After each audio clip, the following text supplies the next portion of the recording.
Selamat datang di channel Air Mata Seorang Istri, tempat kita berbagi cerita kehidupan yang penuh makna. Jangan lupa subscribe, like, dan share, karena mungkin cerita ini bisa jadi pelajaran buat kita semua. Namaku Silvana. Pagi itu seperti biasa, suamiku berangkat kerja lebih awal. Setelah mengantarnya sampai depan rumah, aku kembali masuk dan menutup pintu perlahan. Rumah mendadak terasa sunyi. Aku lalu mandi. Air yang mengalir membuat tubuhku terasa segar. Setelah selesai, aku masuk ke kamar dengan rambut yang masih sedikit basah. Aku merebahkan diri di atas ranjang yang dingin sambil menatap langit-langit. Entah sejak kapan, aku mulai merasa ada yang berubah dalam pernikahanku. Suamiku memang pekerja keras. Hampir setiap hari waktunya habis untuk pekerjaan. Aku mengerti alasannya, tetapi rasa sepi tetap sulit diabaikan. Sambil memainkan ponsel, aku melihat jam yang baru menunjukkan pukul 9 pagi. Hari masih panjang dan aku tidak tahu harus melakukan apa. Tiba-tiba terdengar suara ketukan dari luar rumah. Tok, tok, tok, tok. Aku bangkit dari ranjang dan berjalan menuju jendela. Dari balik tirai, aku melihat sosok yang sudah tidak asing lagi. Itu adalah Rian, tetanggaku yang rumahnya tepat di sebelah. Aku membuka pintu. Maaf ganggu, Silvana. Ada paket yang tadi salah kirim ke rumah saya, katanya sambil tersenyum. Aku membalas senyum tipis dan menerima paket itu. Terima kasih ya, Mas Rian. Nggak apa-apa. Sejenak suasana menjadi canggung. Namun entah kenapa, sejak beberapa bulan terakhir, aku dan Rian memang jadi lebih sering mengobrol dibanding sebelumnya. Sendirian lagi? Tanyanya. Aku mengangguk. Suami kerja. Seperti biasa ya, aku hanya tersenyum kecil. Rian lalu berpamitan. Tapi sebelum pergi, ia sempat berkata, kalau ada apa-apa, panggil saja, saya di rumah. Aku mengangguk lagi. Saat pintu tertutup, aku tidak langsung kembali ke kamar. Aku berdiri diam beberapa detik, memikirkan ucapan Rian. Hari itu seharusnya berjalan biasa saja. Namun aku belum tahu, sebuah keputusan yang akan kuambil dalam waktu dekat akan mengubah banyak hal dalam hidupku. Di sisi lain, Rian sering muncul dalam keseharianku. Kadang ia menyapa dari pagar, kadang membantu mengangkat galon, atau sekadar mengobrol beberapa menit saat aku menyapu halaman. Hal-hal sederhana yang dulu tak pernah kuperhatikan, kini terasa berbeda. Kelihatannya kamu lagi banyak pikiran, kata Rian suatu sore. Aku tersenyum tipis. Memangnya kelihatan? Iya. Orang yang kenal kamu pasti tahu. Jawaban itu membuatku terdiam. Sudah lama tidak ada yang benar-benar memperhatikan perubahan suasana hatiku. Sejak hari itu, obrolan kami menjadi semakin sering. Awalnya hanya tentang tetangga, cuaca, dan kegiatan sehari-hari. Lama-kelamaan, tanpa sadar, aku mulai bercerita tentang kesepianku, tentang suamiku yang selalu sibuk, tentang rumah yang terasa terlalu sunyi, dan tentang diriku yang mulai merasa kehilangan arah. Rian mendengarkan tanpa banyak menghakimi. Mungkin itulah yang membuatku merasa nyaman. Namun kenyamanan itu perlahan berubah menjadi sesuatu yang lebih rumit. Suatu malam, saat sedang berbaring sendirian di kamar karena suamiku harus lembur, ponselku berbunyi. Pesan dari Rian. Kamu nggak apa-apa? Pesan sederhana itu membuatku menatap layar cukup lama. Aku tahu seharusnya tidak terlalu memikirkannya. Aku tahu ada batas yang tidak boleh dilewati. Tetapi untuk pertama kalinya setelah sekian lama, aku merasa ada seseorang yang benar-benar peduli pada keadaanku. Dengan jantung berdebar, aku mulai mengetik balasan. Dan tanpa aku sadari, sejak malam itulah, semuanya mulai bergerak ke arah yang semakin sulit untuk dihentikan. Sesuatu yang seharusnya tidak terjadi. Setiap kali ponselku berbunyi, ada rasa penasaran yang sulit kujelaskan. Di saat yang sama, ada perasaan bersalah yang terus menghantuiku. Aku tahu ini salah, tetapi aku juga tahu bahwa aku menikmati perhatian yang selama ini kurindukan. Suatu siang, hujan turun cukup deras. Aku sedang sendirian di rumah ketika listrik tiba-tiba padam. Tak lama kemudian terdengar ketukan di pintu. Tok, tok, tok. Saat kubuka, Rian berdiri di depan rumah dengan payung di tangannya. Kamu nggak apa-apa, tanyanya. Aku mengangguk.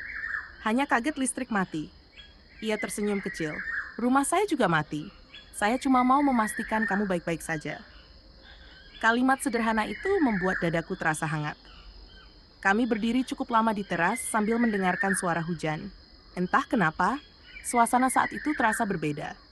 Ada banyak hal yang tidak terucapkan di antara kami. Ada batas yang masih berdiri di antara kami. Tetapi batas itu terasa semakin rapuh. Saat Rian akhirnya berpamitan, pandangan kami sempat bertemu beberapa detik lebih lama dari biasanya. Dan untuk pertama kalinya, aku melihat sesuatu di matanya. Perasaan yang selama ini berusaha kami abaikan. Aku menutup pintu perlahan setelah ia pergi. Jantungku berdetak lebih cepat. Di dalam hati, aku sadar satu hal yang menakutkan. Masalahnya bukan lagi tentang kesepian. Masalahnya adalah aku mulai memiliki perasaan yang seharusnya tidak kumiliki. Aku mencoba menjaga jarak. Aku mengurangi balasan pesan. Aku sengaja lebih banyak berada di dalam rumah. Aku bahkan berusaha menghindari tatapan Rian setiap kali kami tidak sengaja bertemu. Namun semakin aku mencoba menjauh, semakin sering pikiranku kembali kepadanya. Sementara itu, hubunganku dengan suamiku justru semakin terasa renggang. Bukan karena kami sering bertengkar, justru sebaliknya. Kami terlalu jarang berbicara dari hati ke hati.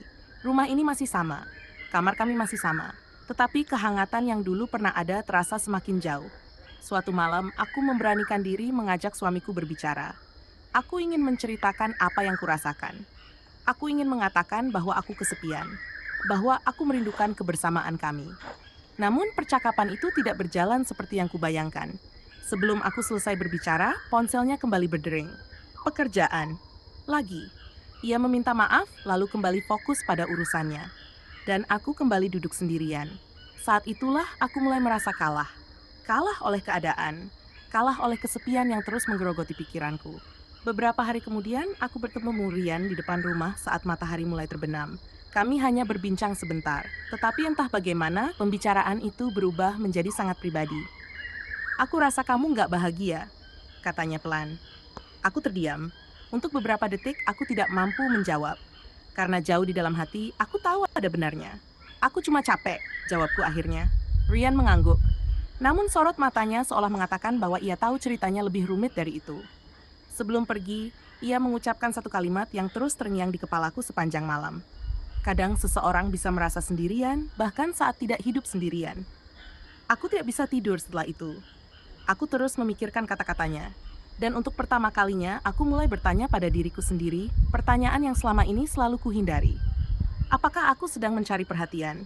Atau aku sedang mencari pelarian? Pertanyaan itu terus berputar di kepalaku selama berhari-hari. Semakin kupikirkan, semakin aku sadar bahwa yang selama ini kucari bukan sekadar perhatian dari orang lain. Aku sedang berusaha mengisi kekosongan yang perlahan tumbuh dalam rumah tanggaku. Namun ada satu hal yang mulai kutakuti. Aku terlalu jauh melangkah secara emosional. Hubunganku dengan Rian sudah bukan lagi sekadar hubungan antar tetangga. Meski tidak pernah ada kata-kata yang secara langsung mengakui perasaan kami, aku tahu ada sesuatu yang tumbuh di antara kami. Dan itulah masalahnya. Suatu sore, saat aku sedang membereskan kamar, mataku tertuju pada foto pernikahan yang tergantung di dinding. Foto itu sudah bertahun-tahun berada di sana. Aku dan suamiku tersenyum begitu bahagia di dalamnya. Untuk beberapa saat, aku hanya berdiri diam menatap foto tersebut. Lalu aku teringat perjuangan kami sejak awal menikah. Teringat masa-masa sulit yang pernah kami lewati bersama. Teringat alasan mengapa dulu aku memilihnya. Air mataku mulai jatuh. Bukan karena aku tidak lagi mencintainya. Justru karena aku sadar bahwa selama ini aku membiarkan jarak tumbuh tanpa benar-benar memperjuangkannya. Malam itu, ketika suamiku pulang kerja, aku mengajaknya duduk. Tidak ada televisi. Tidak ada ponsel, tidak ada gangguan. Hanya kami berdua. Untuk pertama kalinya setelah sekian lama, aku menceritakan semua yang kurasakan. Tentang kesepian, tentang rasa kecewa, tentang kerinduan yang selama ini kupendam. Ia terdiam cukup lama. Lalu ia mengakui bahwa dirinya juga terlalu tenggelam dalam pekerjaan hingga tidak menyadari betapa jauhnya kami telah berubah. Malam itu tidak langsung menyelesaikan semua masalah. Tidak ada keajaiban, tidak ada akhir yang sempurna. Namun untuk pertama kalinya, kami kembali saling mendengarkan. Keesokan harinya, aku mengambil keputusan yang paling sulit. Aku menghentikan kedekatanku dengan Rian. Bukan karena ia orang jahat, bukan karena semua perasaan itu tiba-tiba hilang. Tetapi karena aku sadar bahwa setiap pilihan memiliki konsekuensi, dan aku harus bertanggung jawab atas pilihanku sendiri. Saat berdiri di teras rumah beberapa hari kemudian, aku melihat Rian dari kejauhan. Kami hanya saling mengangguk. Tidak lebih, tidak kurang. Lalu masing-masing melanjutkan langkah kami. Hari itu aku memahami satu hal yang tidak pernah kusadari sebelumnya. Perselingkuhan tidak selalu dimulai dari sebuah tindakan besar. Kadang semuanya berawal dari kesepian yang dibiarkan terlalu lama. Dan jika tidak disadari, kesepian itu bisa membawa seseorang ke persimpangan yang mengubah hidupnya selamanya. Tamat. Kadang, Hidup memang membawa kita ke situasi yang tidak kita inginkan. Tapi selalu ada pilihan untuk tetap berada di jalan yang benar. Kalau kamu ada di posisi seperti ini, apa yang akan kamu lakukan? Tulis di kolom komentar ya. Dan jangan lupa subscribe untuk cerita lainnya. Sampai jumpa di cerita berikutnya.